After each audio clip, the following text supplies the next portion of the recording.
All right, everyone. We are definitely live. I got the notification that we are live, and I am so super excited to share this with you today. This is such a really important presentation that I definitely want to share with you, that I definitely created just for you. So again, my name is Carla Patton. If you do not know me, my name is Carla Patton. I am known as the Harvest Doctor. My gardening company is called the Harvest Doctor, where I transform Black thumbs into green thumbs. If you believe that you do not have a green thumb and that you cannot grow food, if you interact with my content, if you've taken any of my courses, if you purchase any of my books, or even follow me on Instagram for free coaching, you'll know that I have a special gift that gets you and so many other women, especially, and men, especially women, excited to grow their own food. So I wanted to dedicate this presentation to people who are so sick and tired of feeling their stomach drop when they are at the grocery store. And I wanted to show you the value of $1, right? The value of $1. And I understand that there are some gardening gurus out there that believe that you really kind of don't make a lot of money gardening and things like that. And that your food is not really worth like you think because you're putting in the labor. But I have something very special for you, because I am going to identify some really easy plants to grow.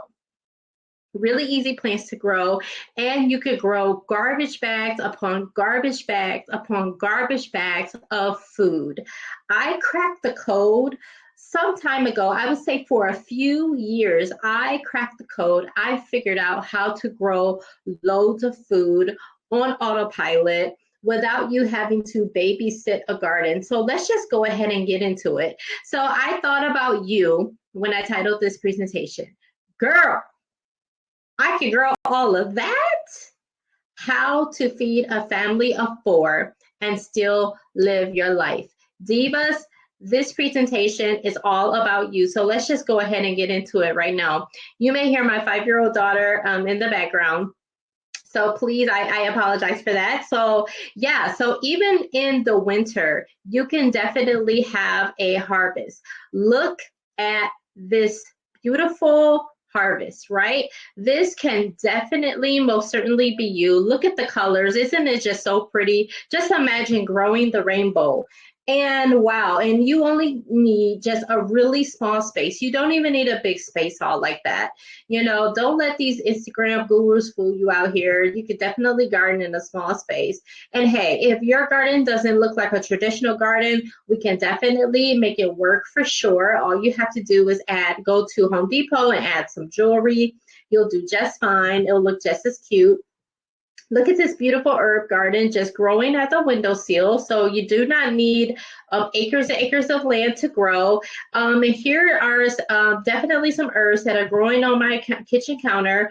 Or you can definitely just go all out for your family and grow an 8x2. So, I mean, you can just my mouth is literally starting to water, right? You can even start really small, right? And just do 2 boxes, and we'll talk about 4x4s in a minute. Or you could do something nice on your deck. Just imagine just the sheer beauty, right? So look at all this food that this woman is growing in her small 4x2. It's definitely possible. So when you're gardening, it's so amazing because you can get your family members involved. Maybe you miss your granddaughter and you want to get her involved in gardening. Or you might miss your daughter and you're trying to find ways to connect with her.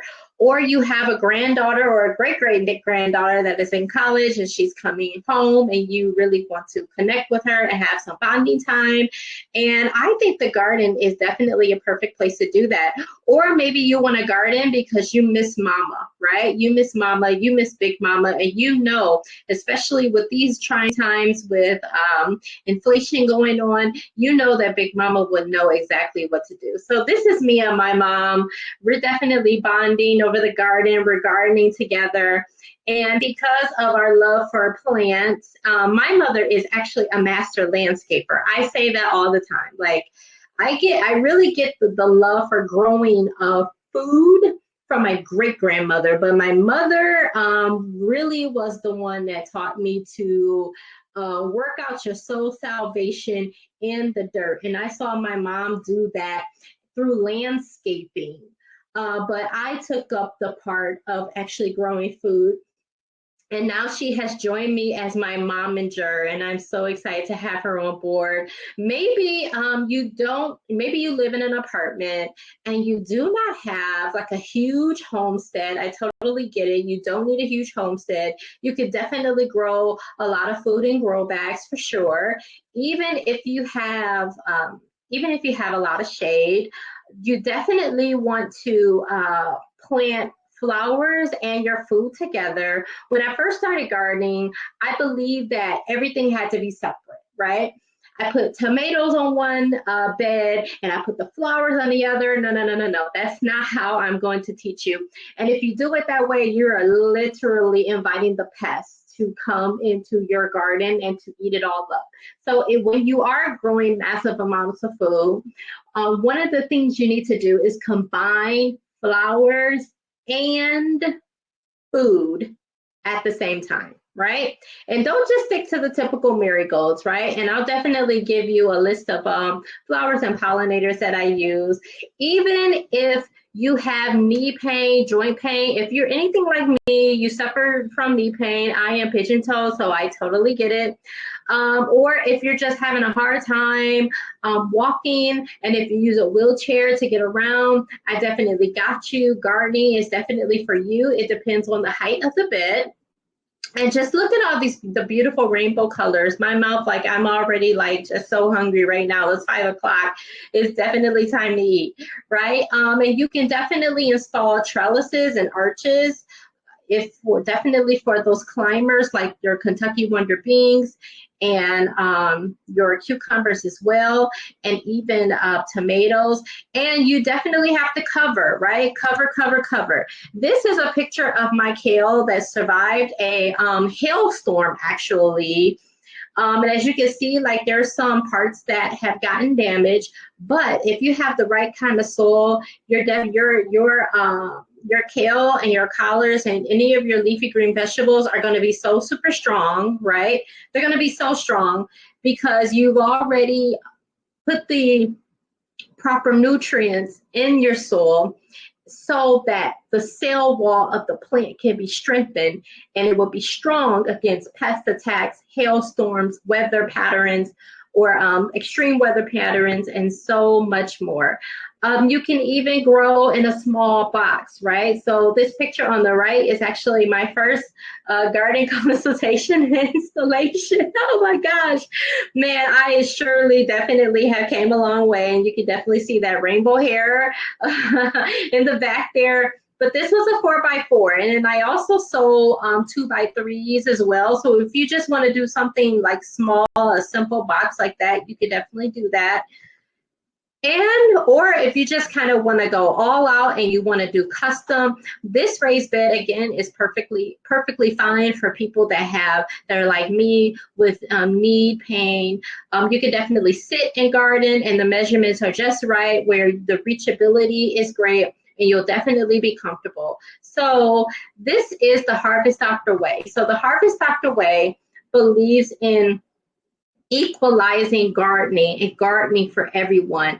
Gardening should not be an exclusive club, right? Where people are excluded. You know, you see people with these big, huge garden installs, and it's like, you know, hey, I don't have that, right? So I truly believe in the Harvest Doctor way is to bring gardening to the people and bring it back to the people, right where it belongs, right? Not in the hands of like these fancy folks that you see on Instagram and these big conglomerate companies that like to take all of your money and exclude you and say, hey, you don't have this, and this to have a garden, right? Even your kitchen counter is your provision, even though you may not have a homestead as big as this, and where essentially you can grow food for 20 members of your family.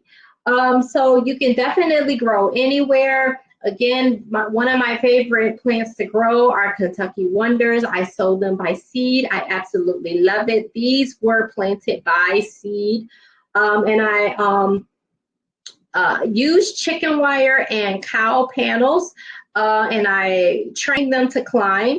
And as you can see, they are climbing around the doorway of my homestead here. Isn't this just so beautiful? So if you've been thinking about growing a garden for your entire family, you have definitely came to the right place, and I'm going to definitely show you how to do that. So the objective is to help you, a career-oriented, busy people that you are, and skeptics towards gardening, to grow loads of food, especially for your family. And if you stay until the end of this presentation, I'm definitely going to give you a bunch of free stuff or discounted stuff. So I'm really happy about that. So make sure you stay to the end. Definitely discounted. But if you follow me, if you join my email list, you'll definitely get tons of free stuff, tons of free guides, and also on my Instagram account. So please follow me. So there are 4 secrets. 4 secrets. I figured it out. I cracked the code, right? So you may ask, Carla, how can I grow for my family? How can I grow a garden for my family? Grow massive foods. Wow. It's not that I don't want to do the work. I just don't want to be outside all day long. I totally get you. Well, there's 4 steps to this process. Make sure right now that you get your workbooks out. Get your workbook out right now, and you need to write down these 4 secrets. And these are the secrets that I discovered. I went through, it's really interesting how life tends to go. Like I went through like a really challenging period where I kind of felt like, I don't know if I wanted to garden anymore, or I just didn't feel like gardening. But I had planted a garden in the cool season, and right now we're definitely approaching in the cool season. I grew collards, kale, and then I put a little bit of herbs in there, and like something that came over me where I just didn't feel like gardening anymore. And I literally just like left my garden alone for like weeks at a time. And when I left my garden alone and I didn't touch it, I didn't water it, I didn't do anything. I didn't cover it, anything. And I was stunned that I had several garbage bags of food for literally like plants that were under, I believe I had like under 10 leafy green vegetables growing, right? So I cracked the code. So secret number 1 is all about your optimal environment.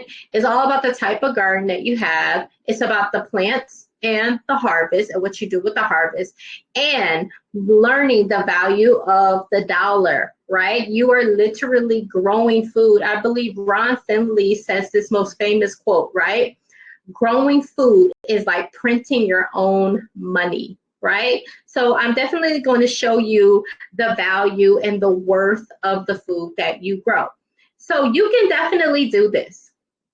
So a kitchen garden is a collection of fruits and vegetables, flowers and herbs growing in your backyard. It's near a water source. That is so important. It has to be by a water source, right? And it helps you to prepare for your family's meals. And when you have a kitchen garden, you also have an ecosystem, and that is like equally as important as the quality of the soil and the environment in which your garden is growing, right? So your ecosystem is a collection of plants, animals, butterflies, soil, and other features that make your garden grow. And I'm going to teach you how to foster that ecosystem. Hey, Mom, how you doing? You can do this. This is a picture of my mom. I'm so excited to that she is now my momager, and I am going to include her in more of the classes, and hopefully she can join us one of these days. I'm pretty sure she will.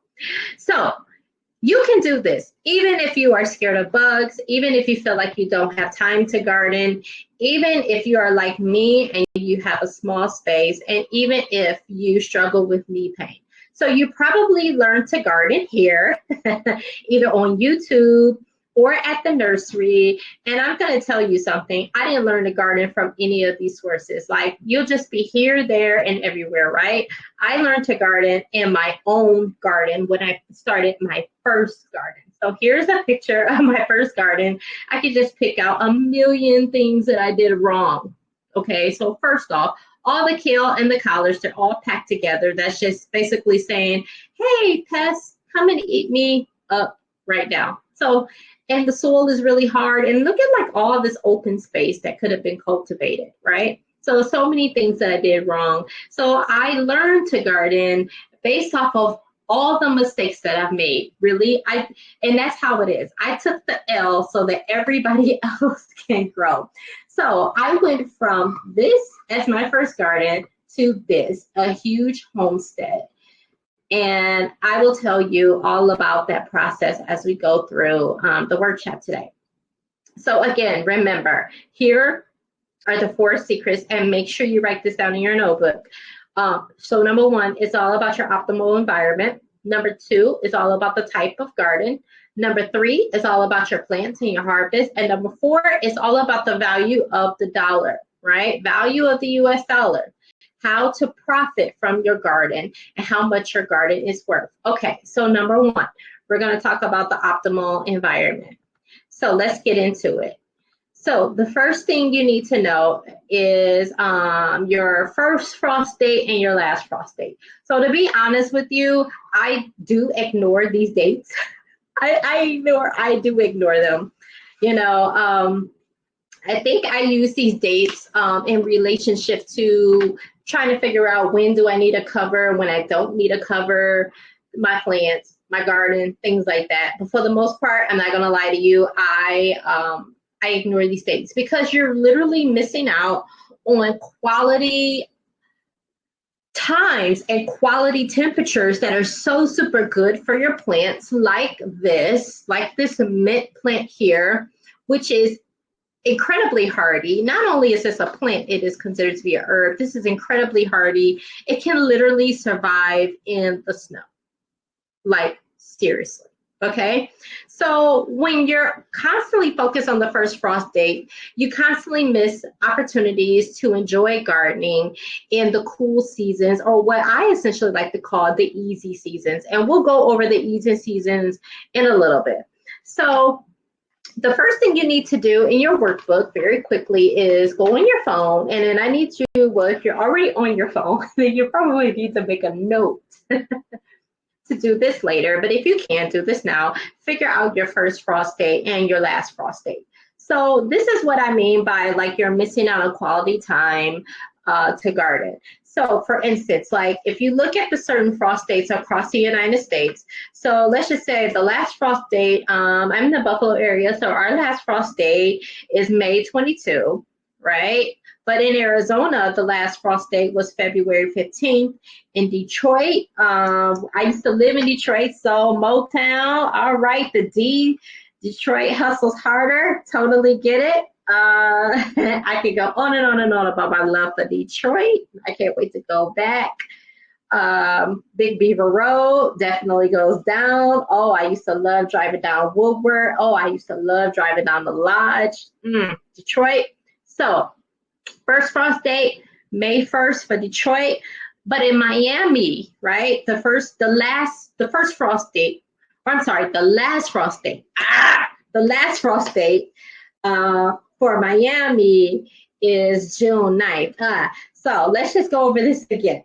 So the last frost date for Arizona was like February 15th. The last frost date for D-Town, Detroit, is May 1. So in Buffalo, our last frost date is May 22nd. And, you know, you have places like Tennessee, their last frost day is April 11th, right? So that's quality time, right, that you can be gardening. So take some time to figure out your first frost date and your last frost date especially. And then what you need to do is, and I'm going to talk a little bit about this, but instead of looking at the first frost date, record the highs and the low temperature of each month, right? And then that will tell you whether or not you need to cover your garden or not. And what I mean by cover, I mean a frost cover. I use two covers. I use a plastic cover that I get from the painting section, and it acts as like a greenhouse effect, locking in the warm temperature. And then, you know, obviously as the sun shines on the inside, you know, it's nice and cozy. All right. And then I also use like a regular frost cover, right? So another thing, when you go to the nursery, people are going to ask you about the plant hardiness zones. I completely ignore the plant hardiness zones because the hardiness zones are essentially for farmers, right? It's not essentially for gardeners. So again, as I said before, no matter if you live in Detroit, if you live in Buffalo, or should I say Buffalo, Miami, or Arizona, or California, record the high and the lows, the high temperature and the low temperature of each month. And you may say, well, how can I do that? Well, just Google it. Google in 2023 and 2022, and then I can give you a really good prediction of what's going to happen essentially this year. So again, as I said before, record the ups and the downs for each month. And right now in Buffalo, our temperature is really ranging between freezing to, I would say, 60s. So I definitely planted some spinach out there, and I definitely covered it too. So we're going to see, you know, and Buffalo, again, like I said before, our last frost date is May 22nd. So I still have like several months, you know, still have several months ahead. But, you know, I'm just going to get out there and experiment and then just see what happens. And there's absolutely nothing wrong with experimenting and testing the limits. So, like I said before, testing the limits here in Buffalo has been really, really interesting. The move. I recently moved to Buffalo and I love it here. And as you know, it's definitely a lot of snow. But this reinforces the fact why I use two covers. So again, as I said before, I ignore the frost dates. I garden in the winter, and I ignore the frost dates, right?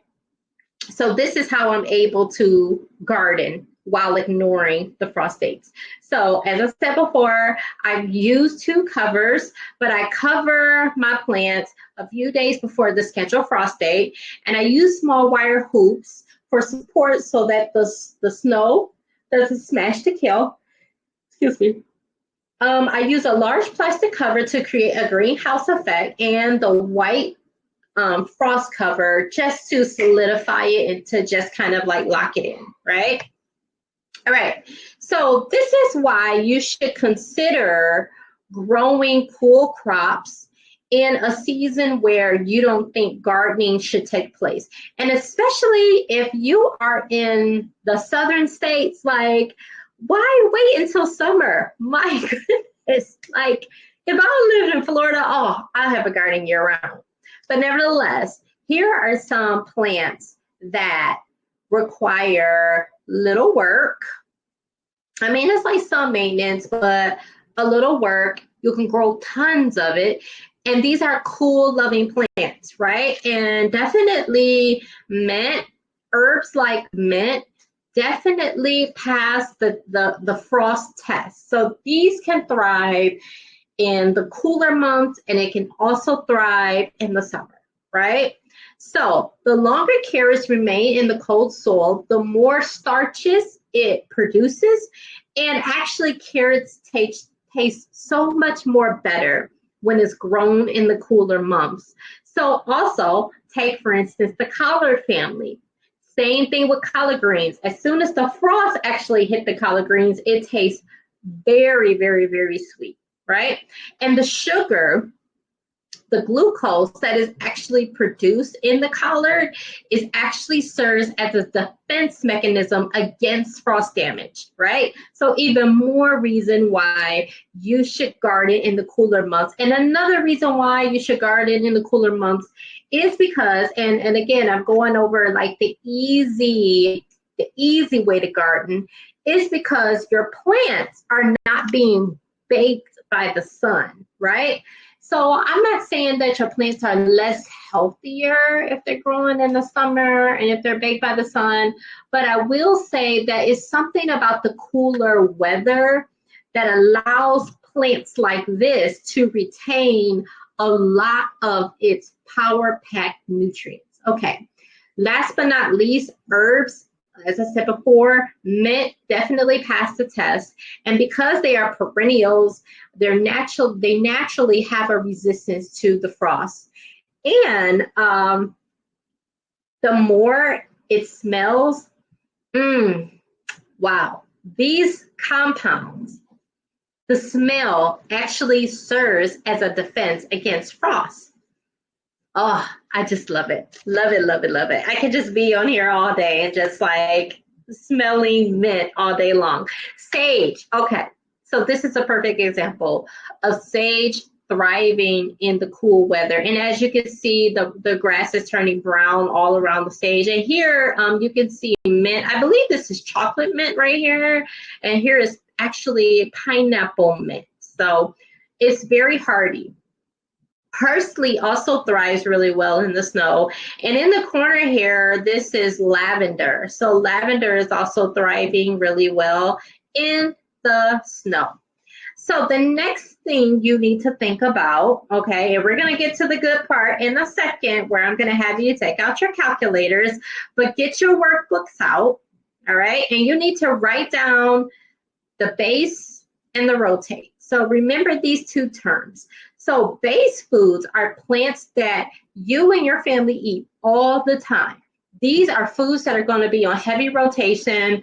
Also like juice blends as well. Like if you want to have a kale juice or spinach juice every day or every other day, they will be considered, those foods, those plants will be considered a base plant. Rotating plants, on the other hand, are ingredients that you tend to eat not as often, maybe once every other week, something like that, where you can have like a smaller harvest. So think about your base ingredients and your rotating ingredients. And most importantly, I want you to think about the foods that you want to harvest, you and your family.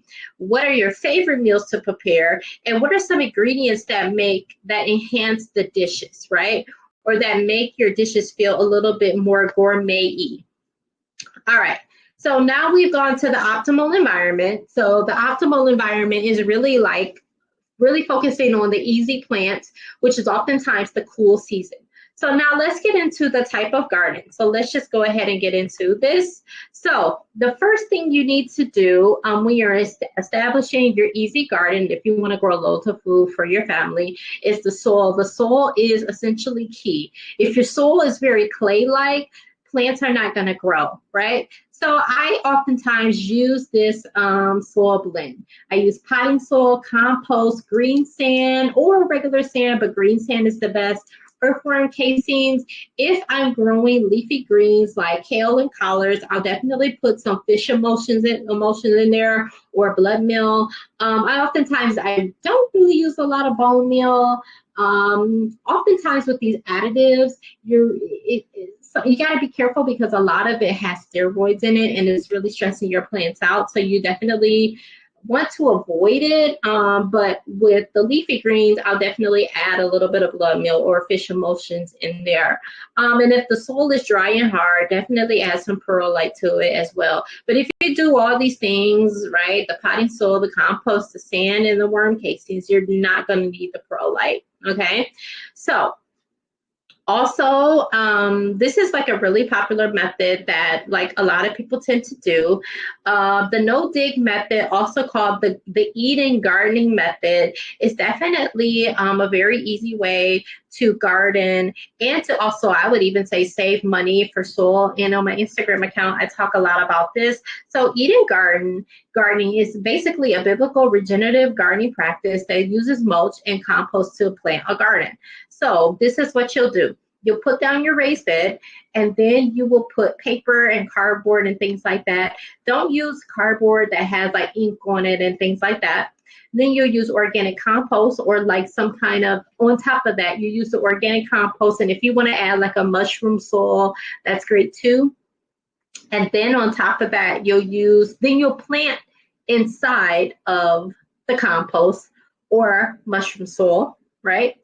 Then after you plant your plants, then you will cover with mulch, which typically are carbon, browns, straw, leaves, things like that, right? So that is essentially the no dig method. Now, one thing I want to say, if you're going to do this, like plant this like right on top of the grass, you're going to need a lot of compost, right?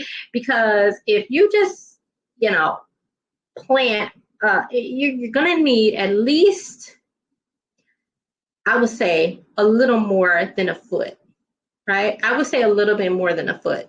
I would say more than that, but to be safe, I would definitely say a little bit more than a foot of organic compost and soil or mushroom soil, right? I will definitely proceed with caution though, because using straw and mulch will actually change the pH of the soil. And the reason why is because it's undergoing a decomposition process, and it causes nutrient depletion and competition with your plants. So you definitely want to be careful with that. So before you begin to start thinking about like the actual structure, again, like I said before, you need to make sure that your garden is near the entrance of your house. It needs to be near a water source. It has to be in a sunny area. And if you don't have any shade at all, that's totally okay. You can plant things from the collar family and plants from the mint family, which are definitely the easiest to grow, and they are shade loving as well. So you could definitely do an 8x2, and we're going to be talking a whole lot about 8x2s today, because you only need 2 of these to live off of for 1 year. So if you're one person, you only need 2 of these, and then you can take care of yourself. You'll grow enough food for, the remainder of the year. So we'll talk a little bit about that.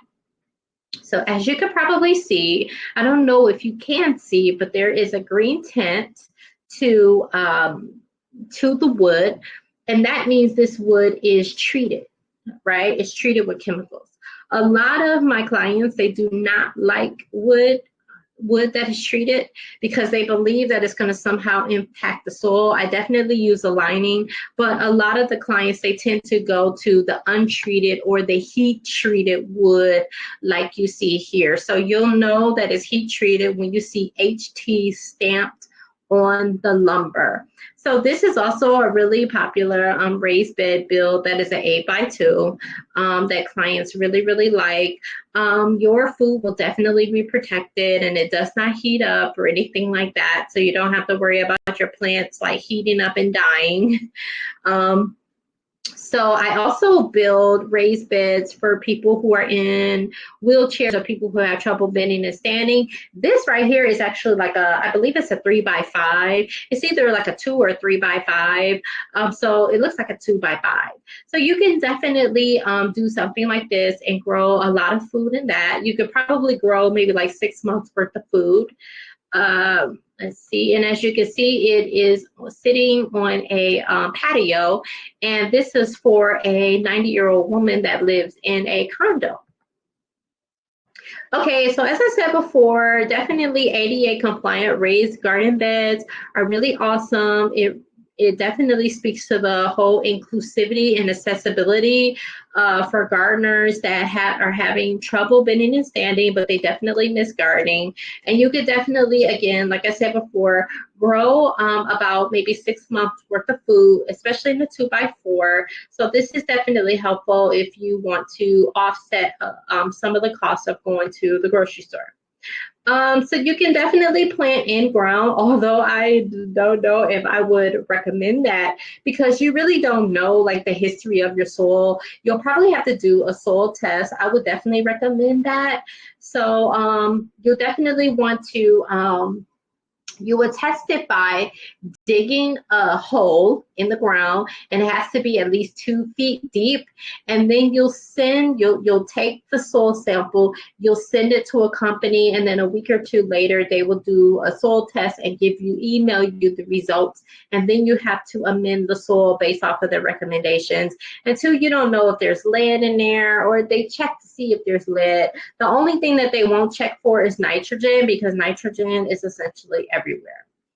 And if you want to grow a garden for a family of 20, I would recommend carving out some space that's maybe like a 25 by 30. This is definitely a 25 by 30, and you could definitely fit the appropriate number of raised beds for people who are, if you want to grow a large amount for people in your family. All right, so grow bags are also really awesome if you want to grow food, even if you live in an apartment or a condo and you have a small deck. If you go to my Instagram page, I talk a little bit about like how many carrots you can plant, and these grow bags that you see in this picture here, they are 14 inches wide. So that comes out, especially if you're obeying the spacing rules, that comes out to about 20 carrots in one bag. So you could definitely grow an immense amount of carrots. Well, you do have to consider some things might not grow or might not germinate. Some seeds may not germinate, or some, there might be some issues there. But nevertheless, those are definitely the possibilities. All right. So let's definitely get into the plants and the harvest. And we're literally getting to the really exciting part. So, and this is the part that you essentially came for. So if you want to sow seeds now, you can definitely do that. So I know for me, I definitely have my peas here. So I'm definitely going to start sowing these for sure. I definitely sowed my spinach today. I did that. I'm really excited. I'm definitely thinking about doing some rainbow carrots. I did radishes over the winter, but I think I'm definitely going to do some rainbow carrots. So I'm really excited about that. So if you're in the Pacific region, here's a list of plants that you can grow now. Also, the southern United States. Right now is tomato season, so those tomatoes are definitely going and growing, right? So definitely get those in the ground for sure.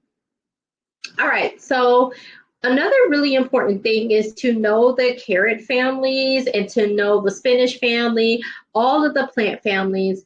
And I definitely want to talk a little bit about this because when you're planting food in your raised beds, and especially if you're going to be growing for a massive amount of people in your family, you definitely don't want to plant all of the family members together because it causes nutrient competition. And it attracts pests. So the carrot family includes celery, dill, and parsley. The spinach family includes beets, Swiss chard as well. The collard family, which is definitely my favorite family, includes kale, obviously collard, cabbage, broccoli, cauliflower, and radishes. This is one of the easiest families to grow. And I think the carrot family and the spinach family, they're all really easy. I found the easiest to grow. To tend to be members of this family. Some people would argue, I mean, like cauliflower definitely may be like a little bit more temperamental, right? And broccoli too. But for the most part, like leafy greens for sure are very easy. The onion family is also very easy to grow, and the onion family is very notorious for being friendly towards the collard family. And they definitely lure in the good bugs, right? And the good bugs will essentially eat the bad bugs in your garden.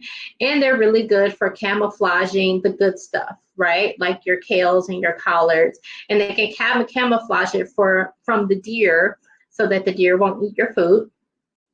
The lettuce family includes artichokes, daisies, marigold, and yarrow. Yarrow and dandelion are also herbs, so they grow really well together. Then we have the mint family, which is definitely my favorite family. That includes sage, thyme, rosemary, lavender. All of them are perennials except basil, and it definitely includes many more that's not really listed in here. So yeah, so I definitely have the herb guidebook that can definitely go over all of these, the members of this plant family in detail.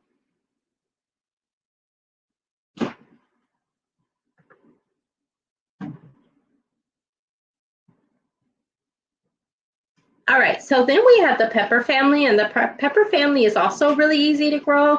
These are one of those plants that you could just like sit in the ground, and then they just grow on their own. So peppers are pretty awesome. The tomato family also are easy to grow, but I think they require a lot more maintenance. If you want to have a lot less maintenance, if you want to do a lot less maintenance, I would definitely choose determinate tomatoes. Because determinate tomatoes, they blossom and they bloom and they bear fruit all at once, and then you're done. Indeterminate tomatoes just essentially keep going and going and going. Also, the cucumber family, did you realize that cucumbers and pumpkins actually belong to the same family? Really interesting. I would definitely say, again, I feel like cucumbers are definitely easy to grow, but they definitely require a lot of maintenance because they climb. But after they start climbing, they're pretty much easy. They take care of themselves. All right, so let's get into definitely the pollinators. So here are some of the pests that you may find in your garden. And I'm definitely going to have another workshop that really goes into deep detail of all these different pests. And hopefully this will be definitely helpful to you. But these are very common pests that you'll see. And I'm going to tell you how to fight against them. So one way in which you fight against them is by the inclusion of pollinators. And I want to mention specifically not just pollinators, but you want native pollinators, right? Native pollinators align themselves with the habitat of the place that you live in. And the bugs will be attracted, the good bugs will be attracted to the native pollinators, and they will make their garden their home. And then once your garden is their home, they will eat the pests, right? So native pollinators are extremely critical to any garden. All right. All right, so here are some pollinators that I oftentimes grow. Coneflowers, I grow lavender, I love zinnias, and you'll notice that some of these are definitely herbs, like coneflowers are herbs. Bee balms, I love fuchsias, I love marigolds, I love yarrow, garlic is absolutely perfect. Pineapple sage is great too. I love growing geraniums. These are all wonderful flowers that will take care of your food, and they will literally mask your food or cover it and protect it against deer and other animals that will come to eat your food. My favorite are petunias. I absolutely love basil, and I just love all these different pollinators. And these are the good bugs that I essentially talked about, good bugs that you definitely want to have in your garden, and they will definitely help your garden grow, and they will eat all the bad bugs so your plants can grow big and healthy. So please do not skip this step. All right, now let's plant. So first off, you have to water the soil first. Definitely do that.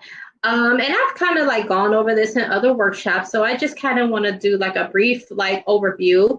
And so one thing I want to say too, so this is a picture of me planting tomatoes. So what you'll see is that this is kind of like a yellow.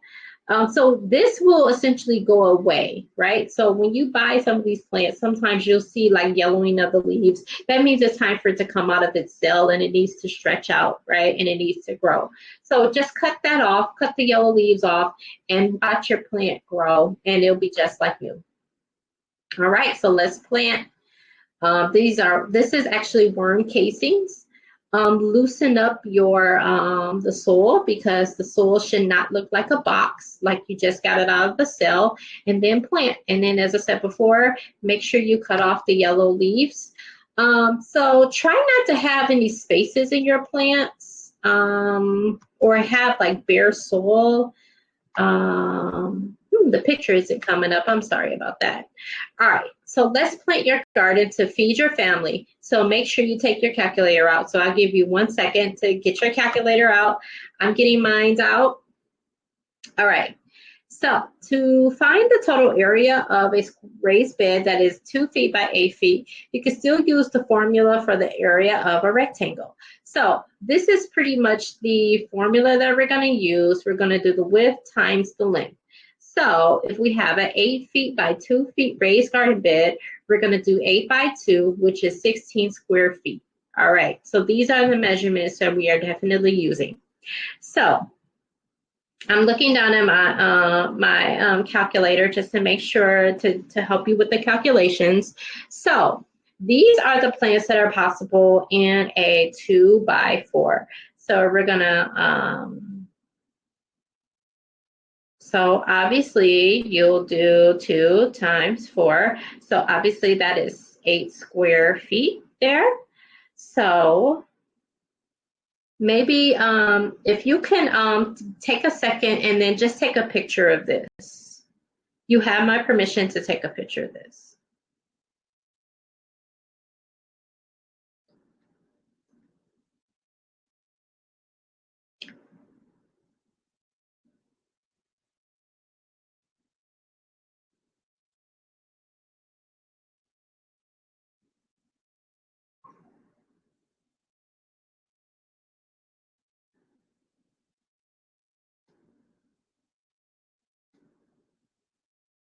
All right.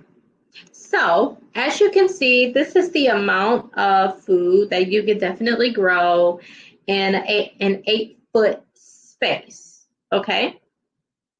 So so you might say, like, how did you come up with like the number of plants? So if 1 tomato plant equals 1.5 square feet, right? So that's essentially how I came up with the that's how I came up with the calculation. So 1 pepper requires 1 square foot, right? So if this is 2 times 4 is 8, then it'll be 8 square feet, right? Because 1 pepper requires 1 square feet. All right, so 1 lettuce, that equals out to like 1/9 of a square feet. So then you can plant a lot of lettuce or a lot of spinach. Okay, so that's essentially how I came up with these numbers. All right, so how many plants that are possible in a 4 by 4? All right, let's take out our calculators. 4 times 4. All right, so you have permission to take a picture of this. Now, one thing I want to say too about these calculations is that if you're going to use one of these, then that means what's possible is you can plant 10 tomatoes. Not 10 tomatoes, 16 peppers, 144, right? So this is just like for each plant. But what you can do, and what I'm going to recommend you to do, is to mix it up. And we will go over that while looking at the planting plans. All right, so you may be thinking in your mind, like, okay, like I can do 144 spinach plants. Okay, so let me just go ahead and sow the seeds. No. Sprinkle this instead. Actually, just sprinkle the seeds. That's all you have to do. All right, so how many plants are possible in a 2x8? So I'll let you take a moment, take a picture of this, and do your calculations. And this is the same bed. So these are both 2x8s. This one is more so closer to the ground. This one is about 2 feet tall. So you can grow in either or. All right. So to feed a family member for 1 whole year, each person would need 2 of these 8x2s. All right. So as I said before, do not plant the same kind of crop or the same family of the crop close together like this, because you're basically telling the pests like, hey, I have a really cool buffet. Why don't you come and eat up my garden? So we're not going to do that. But what you can do is start thinking about ways in which you can grow for your family. And then we're going to go over the planting plans in a minute. Sorry about that. That's my alarm, if you can hear it. All right, so this is what it will essentially look like to feed a family of 4 for 1 whole year. Each person would get 2 8x2 raised garden beds. All right, now if you want to feed a family of 6 for 1 year, each person would get 2 8x2 raised garden beds. That's essentially what it would look like.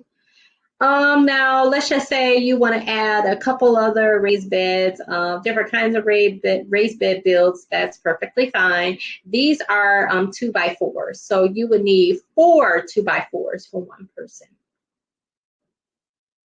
All right, so here are some planting plans that you can definitely do. So as you can see here, what you'll do is you'll spread out the food, right? So it's not going to be like one person gets collards, another person gets tomatoes, another person, you don't have to do it like that. You'll just essentially spread it out, right?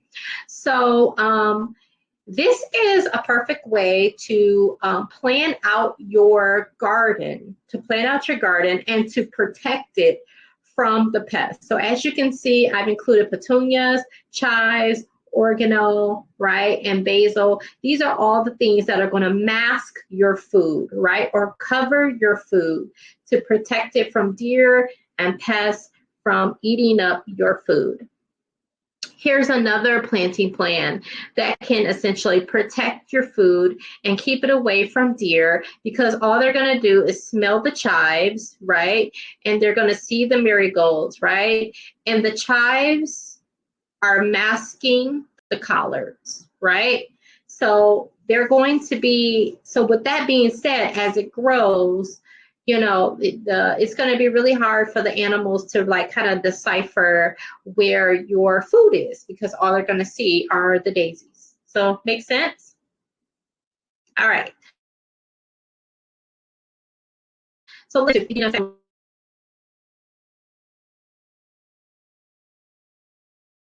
we get 2 raised garden beds, right? So a couple would get 4 raised garden beds. So that's pretty much like the breakdown. So let's just say you have 2 family members here, 2, 4, 6, 8. So you'll have 8 4x2s, right? That's essentially what it looks like. And again, we're not going to plant all the plant families together. We're definitely not going to do that. Okay, so this is like the previous slide that I tried to show you, but the picture was gone and I don't know what happened to it. I'm sorry about that. But you see all these gaping holes here. You don't want that. You definitely want to plant more food here. And again, as you can see, the thyme are in the corner, the rosemary is on the sides, the pansies are all on the edge, and the good stuff, the carrots, the food, are all in one spot being protected.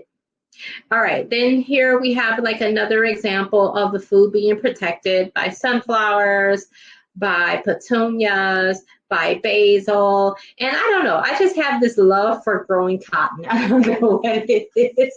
That's just something about me. I thought that I would include that just to show like some of my different gardening interests. But yeah, I love growing cotton. It's so much fun. I just love it. All right, so again, here's like another planting plan, right, that can protect your good food.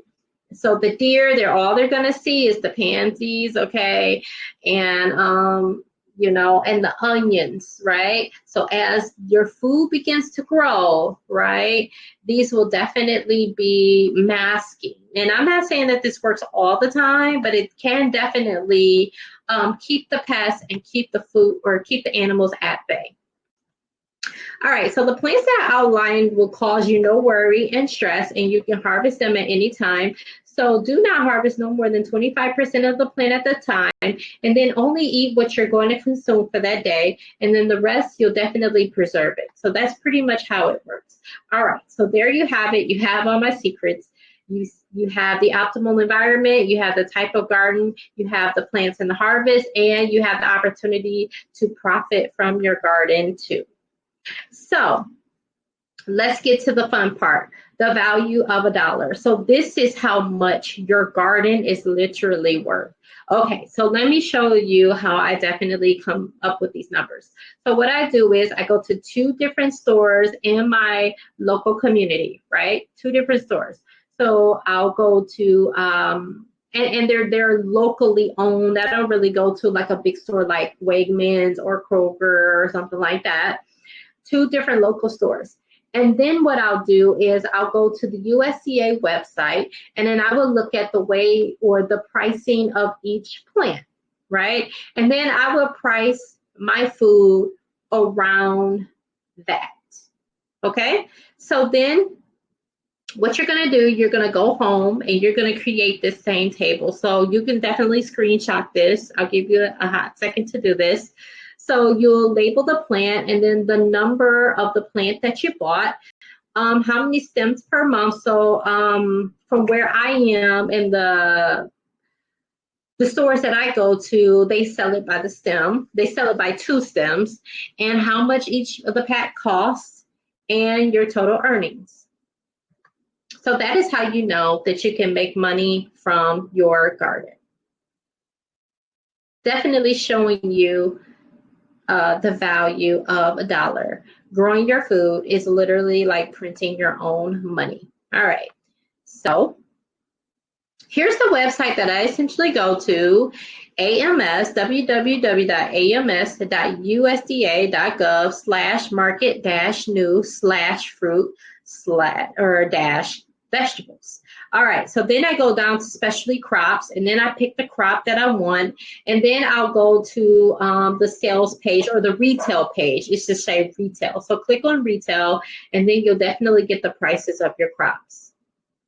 All right, so make sure you post on social media that you attended this workshop today. I hope that you had a good time. So if you are very interested in, and if you like what you heard, and if I can help you in any way, please definitely take a look at the Divas Grow Herbs Guidebook. I think you will definitely love it. It's like over 150 pages or something like that.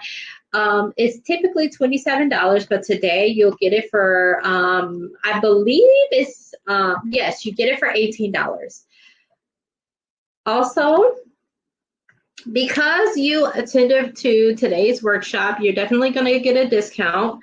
So typically Divas Grows Garden, that course is typically $97. It's jam-packed with so much goodness. If you go to theharvestdoctor.com, you can definitely see what this course offers, and it is pretty amazing. People are signing up already, and I'm getting a lot of leads, so I'm really excited about it.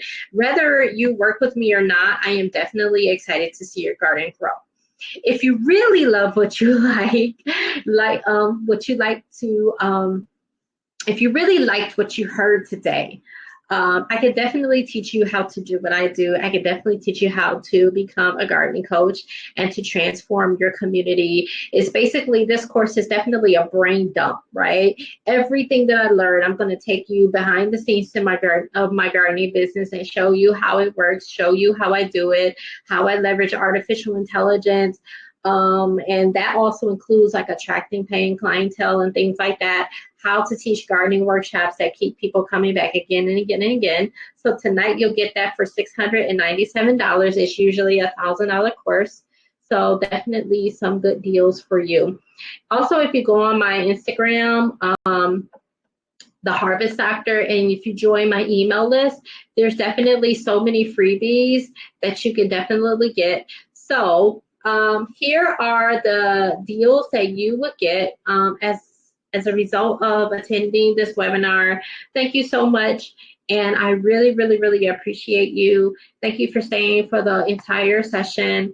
And I am so happy to serve you in any way that I can. And again, if you do not work with me, if you don't work with me, it's totally okay. I definitely want to see your garden grow. So let's get growing for our family and let's beat inflation. All right, everybody. Good night. Thank you so much. Bye-bye.